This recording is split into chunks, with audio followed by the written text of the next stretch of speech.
All right, ladies and gentlemen, things are heating up in the Middle East. We have now, it looks like we're going to have multiple wars on multiple fronts. We've got Israel that's given in the green light to conquer Gaza, holding territories. This comes from the Israeli defense chief, said that, quote, we could lose the hostages.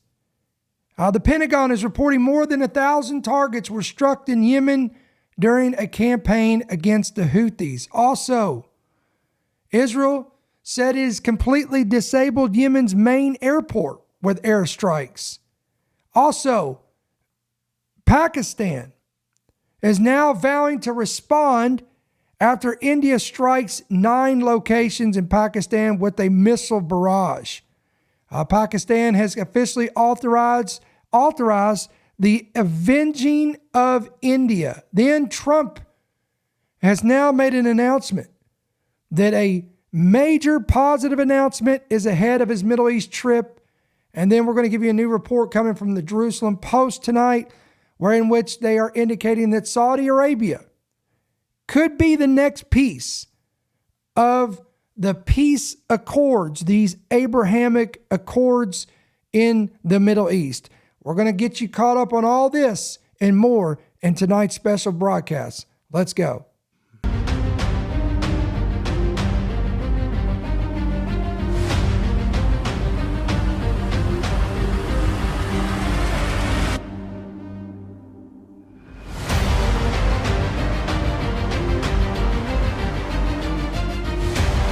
The following program is brought to you by friends and partners of End Time Headlines. All right, what's going on, friends and family and viewers and listeners alike? We want to welcome you to the program tonight. This is End Time Headlines News and headlines from a prophetic perspective. I'm your host, Ricky Scaparo, the founder and the voice of End Time Headlines. Listen, do me a favor. If you're watching, you're viewing, if you can, hit that like button, hit that subscribe button, hit that bell notification. If you're listening by Apple, Spotify, if our programs are of any value, we would appreciate you guys giving us a good review. All of this is going to help us get the word out, get more eyes on our program, and it'll be a great blessing to us. And in return, we want to be a blessing back to you, and we want to offer a free app. It's available on Apple and Android devices. You can download it today, get it today, pick it up today, hit yes to push notifications, and you will be completely squared away right at your fingertips. Breaking news, prophecy updates, podcast, and all the articles right there at your fingertips. So, as I said at the beginning of this, the introduction of this, guys, we've got a Middle East update. We've got a lot to talk about tonight. There's a lot at stake. Israel's about to conquer Gaza and flatten any remaining buildings. The U.S. bombing campaign against the Houthis has already struck more than 1,000 targets. The Israeli Defense Forces recently just bombed the second largest port in Yemen, and Trump is demanding total dismantlement of Iran's nuclear program. And in response, Iran is threatening to launch missiles at U.S. military bases all over the Middle East. This is indicating that this conflict in the Middle East is increasing, it's intensifying, and it's building up. It's being reported as we speak that Israel's Security Cabinet has unanimously approved a new war plan that will involve the conquering of Gaza. Quote, Israel approved a plan to significantly broaden the military offensive against the Hamas terror group in the Gaza Strip late on Sunday, even as the army chief reportedly warned ministers that this could endanger the hostages that are being held there. The plan provides for the conquering of Gaza and retaining the territory. This is according to an Israeli official this past Monday morning. The Security Cabinet unanimously approved the plan to expand the Gaza operation. Again, if Hamas was willing to release the remaining hostages, this would have been completely avoided, but now we see that that's not the case. So the entire world is now being thrown into a state of turmoil and chaos. This is what I like to call in Luke 21, distress of nations with perplexity. A deal for the release of the hostages is not finalized. Let me back up. If a deal According to Axios, if a deal is not finalized by the 15th of May, the IDF is literally going to destroy and flatten buildings in Gaza that are still standing and move the entire population of the territory to one vast humanitarian region. So mark your calendars, guys. This is what, a week away from the broadcast of this? May 15th. If Hamas does not release these hostages, it's going to get real interesting in Gaza. Quote, Israel's Security Cabinet approved a plan late on last Sunday night to gradually reoccupy all of Gaza and hold it indefinitely if no deal is reached by the 15th of May. Plans for the operation call for the Israeli Defense Forces to flatten any buildings that remain standing and displace virtually the entire population of 2 million people to a single humanitarian area. Now, guys, I don't mind telling you, if this happens, you think that you're seeing all these protests now, these anti-Israel and anti-Semitic protests, and all the turmoil spilling over into other nations such as ours in the United States of America. Imagine what's going to happen if Israel carries this out. Again, this will incite Israel's neighbors, and anti-Israel organizations will lose their minds. Israeli Prime Minister Benjamin Netanyahu has told the press that large numbers of reservists are now being called up to help secure and hold Gaza. Quote, the vote on Sunday came hours after the military said it would mobilize tens of thousands of reservists, strengthen its capacity to operate in the besieged Palestinian territory. Quote, one thing will be clear, there will be no in and out. And Netanyahu made this statement on Monday during a video message posted on X. We call up reserves to come hold territory. We're not going to enter and then exit the area, only to carry out raids afterward. That's not the plan. The intention is the opposite. Israeli officials also want to increase pressure on Hamas and in order to free the remaining hostages. Meanwhile, the United States and Israel are both essentially at a state of all-out war with the Houthis in Yemen. So this is an ongoing thing. All right, according to this report, more than 1,000 targets have been struck in Yemen during the air campaign against the Houthis. This is since the Trump administration has taken over. U.S. forces, again, have struck more than 1,000 targets in Yemen since Washington launched the latest round of its campaign against the Houthi rebels in mid-March. According to a report from the Pentagon, the Houthis began targeting shipping in the Red Sea and the Gulf of Aden in late 2023, and the U.S. responded with strikes against them starting early the following year. Again, since March 15th, U.S.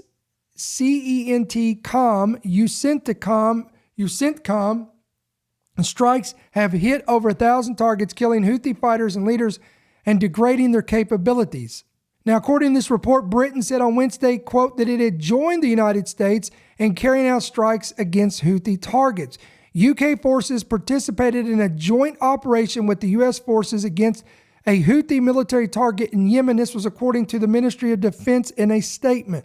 While this is going on and this is boiling over in the Middle East, you've got this the Iranian predicament is not going anywhere. In fact, the Iranians just recently unveiled a brand new ballistic missile that is highly sophisticated. According to the report, Iran unveiled what is said to be a new ballistic missile this past Sunday, following threats by Prime Minister Benjamin Netanyahu and the response to the Houthi missile strike and the Iranian terror, and calling them the Iranian terror masters. Iranian state television reported that the missile, named Qasim Basir, has a range exceeding 1,200 kilometers. The unveiling comes as part of what Tehran describes as its latest defensive accomplishments. And again, this comes on the heels of a threat directly from Iran, in which they have threatened to strike U.S. military bases all over the Middle East if their nuclear facilities come under attack from Israel, America, the United Kingdom, or a coalition of these three together. Let me read this quote. Speaking to the Iranian national television presenter in an interview aired on Sunday evening, which also showed the new domestically made Iranian missile, the defense minister warned the Americans that, quote, if we are attacked or a war is imposed upon us, we will respond with might. We will attack their interests and their bases, and we will not be reluctant and will not see any limits in this regard. Quote, we are not enemies of our neighboring countries, and they are our brothers, but American bases on their soil will be our targets. So let's stop and interject this for a second. What is your I want to hear your thoughts, guys. Let me know in the comments. Let us know in the chat. What do you see? Do you think that America could be directly in a war with Iran now, and along with Israel? And then will Israel? What's going to happen with this deadline? Do you think that Hamas is going to release the hostages by this May 15th deadline, or are we going to see Israel carry out their promise and just completely flatten Gaza? And this could fulfill, again, some prophecies that are looming over that location in that area. Now, this also comes, again, while this is going on, guys, Russia and Ukraine is still at war. And now we have a new war on our forefront here. The momentum of this is building up. Now, before we get there, I want to show you something from the scripture. As we have pointed out before, there's going to be people that will, as soon as India struck Pakistan, I knew it was going to happen, but people jump to social media and they say stuff like the seals have, this seal's been broken, or we've entered in this part of the tribulation. Guys, we have not entered the tribulation. Okay, I'm going to show you where we're at. Jesus said that when they came to him, what will be the signs you're coming, the end of the age? In verse 4 of Matthew 24, he said, take heed that no one deceives you, for many will come in my name, saying, I am the Christ, and will deceive many. Here's where we're at, guys. You will hear of wars and rumors of wars, and see that you are not troubled. I want to say that again. See that you are not troubled. We should not be moved and troubled by these things. Why? Watch this. For all these things must come to pass. This has to happen. It's prophecy. But look at this. The end is not yet. You realize that once we enter into the tribulation, guys, we are literally in the last 7 years of humanity. We are not there. We are in what's called the beginning, look at this, of sorrows, or the beginning of birth pangs. We're in the age of birth pangs and travail. Look what he says in verse 7. The end is not yet. Watch this. For nation will rise against nation, and kingdom against kingdom, and there will be famines. There will be pestilences. There will be earthquakes in various places.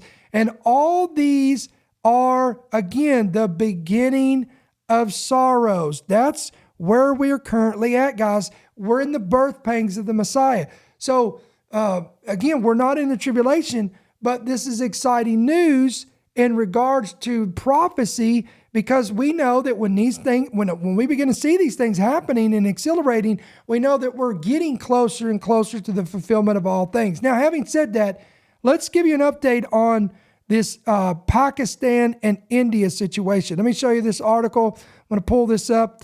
It says Pakistan has vowed to respond after India's missile strikes, and here's what we know. All right, New Delhi and Islamabad rammed up hostile rhetoric for a second day after India's assault on parts of Punjab and Pakistan, Pakistan-administered Kashmir, igniting fears as both nations stand on the brink of a wider conflict. Look at this. Stand on the brink of a wider conflict. Wow.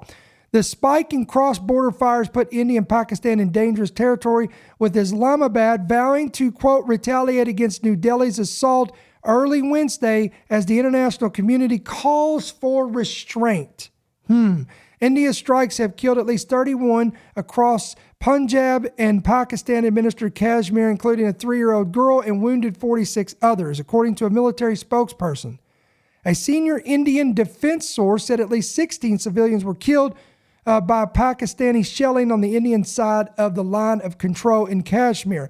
New Delhi said the strikes are in response to the massacre of 26 individuals, mostly Indian tourists, who were killed back in April when gunmen stormed a scenic mountain spot in the India-administered part of Kashmir, a long disputed border region. India blamed Pakistan for the shooting, which Islamabad denied. Okay, so all of this is escalated into now military action. Okay, and I want to give you another article. I want to show you, this is from Newsweek. Let me show you this. Quote, Pakistan authorizes military to, quote, avenge India's strikes. Pakistani's National Security Council said it had authorized the country's armed forces to avenge strikes by India as powers, including the U.S. and China, which borders both countries, urged the nuclear-armed neighbors to show restraint. India launched airstrikes on Wednesday, again in Operation Sindoor, targeting alleged terrorist infrastructure in Pakistan and Pakistan-controlled Jammu and Kashmir that is said was used as a launch pad for an attack on tourists near this town in Pakistan. In India on April the 22nd. Pakistan said the strikes had killed and injured civilians, including a woman and a child at a mosque that was struck. Pakistani's National Security Council called the strikes, quote, acts of war under international law. It is going to be very intriguing and very interesting to see where this goes. And here's the terrifying part about this, guys, is both these are nuclear nations. Both of these nations possess nuclear weapons. If this thing does not get restraint, and this is why even the United States now is stepping into this.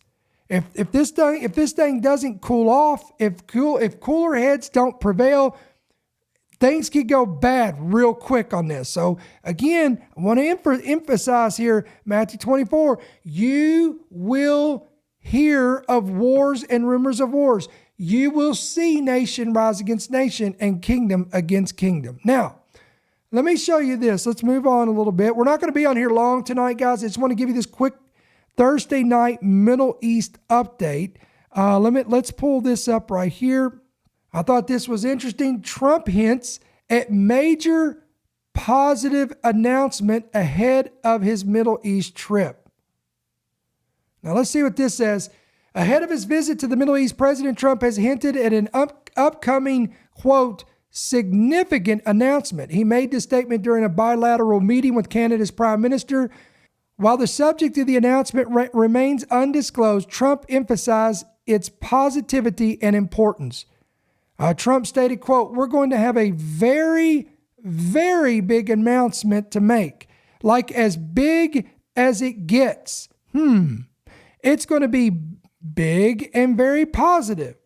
And that announcement will be made either Thursday or Friday or Monday before we leave. He further clarified that the announcement does not necessarily pertain to trade matters. In the same meeting, Trump also discussed ongoing talks with China. He highlighted that China is keen on negotiations and a meeting despite the current halt in business activities between the two nations. Trump attributed this halt to the previous administration's incompetence, leading to a loss of $1 trillion to China in trade. He pointed out that the current situation is saving the U.S. this amount, as China's economy is greatly suffering from the lack of trade with the U.S. Trump also touched on his approach to international trade, stating that he aims to assist countries rather than, quote, harm them. He called for countries to open their economies and reduce their tariffs. As an example, he cited India, which agreed to drop its tariffs, one of the highest in the world, to zero. He emphasized that the U.S. is open for business and that countries would, quote, pay for the privilege of trading with the U.S. All right, so what is this big announcement? Now, I want to pull something up here that we shared. I saw this post. This was from a news organization. I think it was from one of these local affiliates, or not affiliates, but like major news outlet like ABC, CBS, NBC.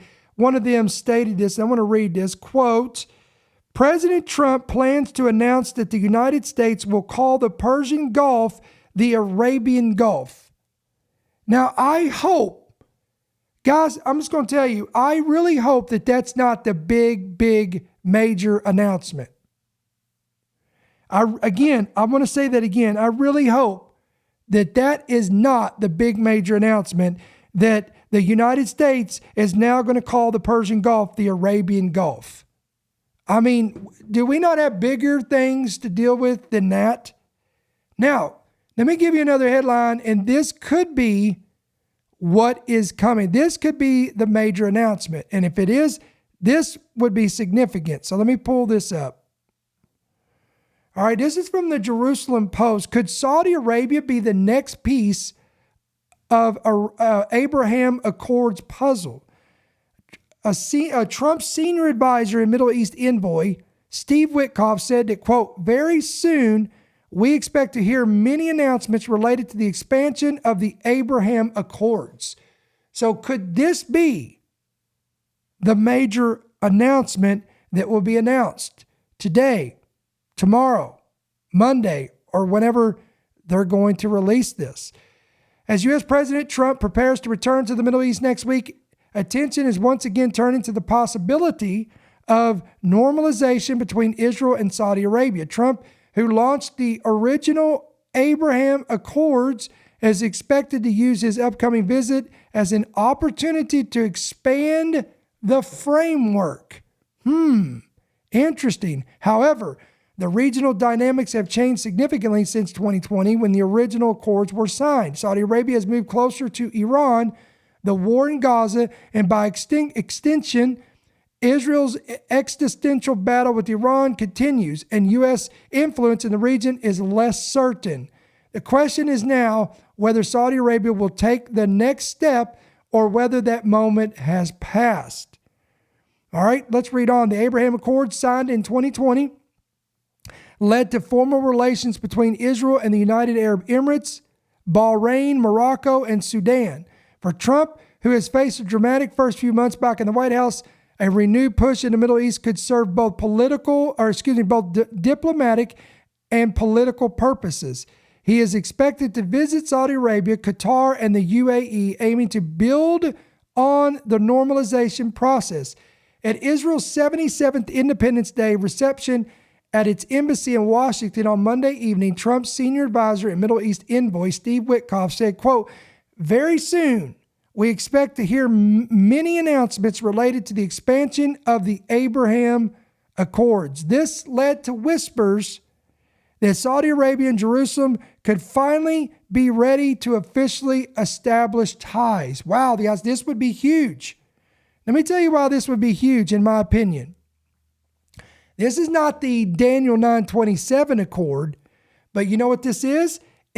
Remember, I've told you guys, there has to be framework that is constructed and built in order to lead us to the Daniel 9:27 7-year treaty with the nation of Israel and the surrounding nations. Now, don't miss this. In Daniel 9:27, the Antichrist affirms, or he confirms, the 7-year treaty. So this will already be in place. There will be a treaty in place, a framework already put in place by leaders that come before him. And the Antichrist just comes in and confirms what's already been established. So in my opinion, this could be huge prophetic implications right here. This could have huge prophetic implications because, again, I've said that Trump is absolutely being used by God in so many different ways to fulfill Bible prophecy. And if he gets Saudi Arabia into these Abrahamic Accords with Israel, this is yet another major stepping stone leading us again to where we need to go. The end game is to get to that place of Daniel 9:27. Now, it is of my opinion that in order, the world is going to demand the peace treaty. And in order for the world to demand a peace treaty, things have got to get a lot worse.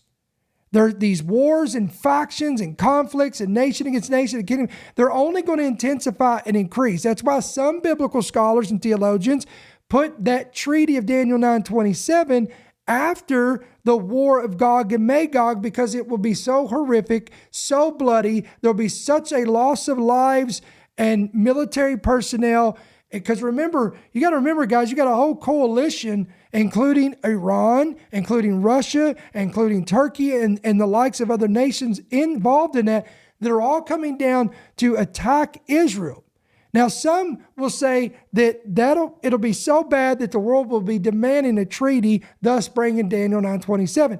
Then there's another camp that believes there will be major conflicts and the world will demand a treaty and Israel will agree to it, and then that will put them in this false sense of peace and security, which would allow them to lower their walls and lower their gates, and then they would be in a place that the prophet Ezekiel says in Israel's latter days where they're dwelling in peace and safety. So again, both of these are correct, I believe, in my opinion, as far as what's going to initiate the treaty, but there is a difference in timing. This one puts it before Gog Magog. This one puts it after Gog Magog.